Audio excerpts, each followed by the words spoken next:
মানুষ মনে করে মরার পর শান্তি মেলে। এই বিশ্বাসে মানুষ চিরঘুমে শায়িত হয় আসল বাড়ি কবরস্থানে। কিন্তু রংপুর নগরীর নূরপুর কবরস্থানে গিয়ে দেখা যায় ভিন্ন চিত্র। অযত্ন, অবহেলা আর অব্যবস্থাপনায় শোচনীয় অবস্থায় পড়ে আছে কবরগুলো।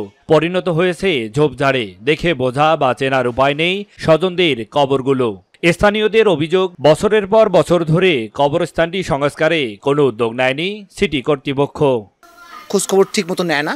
রাস্তা দেখেন, রাস্তায় শ্যাওলা পড়া আছে, বৃষ্টি পিছলিকার ঝোপ জঙ্গল দিয়ে ভর্তি। সিটি কর্পোরেশনের অবশ্যই দেখভালের প্রশ্ন আছে এখানে। এটা দায়িত্ব কিন্তু সিটি কর্পোরেশন। কিন্তু সিটি কর্পোরেশন কি করতেছে, এই তো দেখতেছেন তো পরিস্থিতি কি অবস্থা।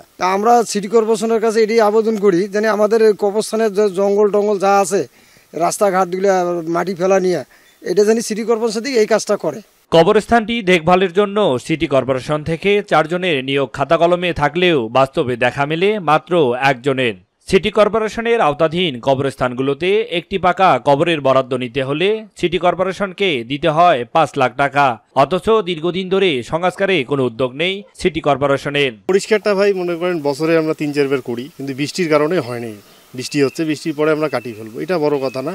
কিন্তু এই যে লোক রাস্তায় লাশ নিয়ে আসে, পিছলে পড়ে যায়, রাস্তাগুলো নতুন করে কার্পেটিং করার দরকার।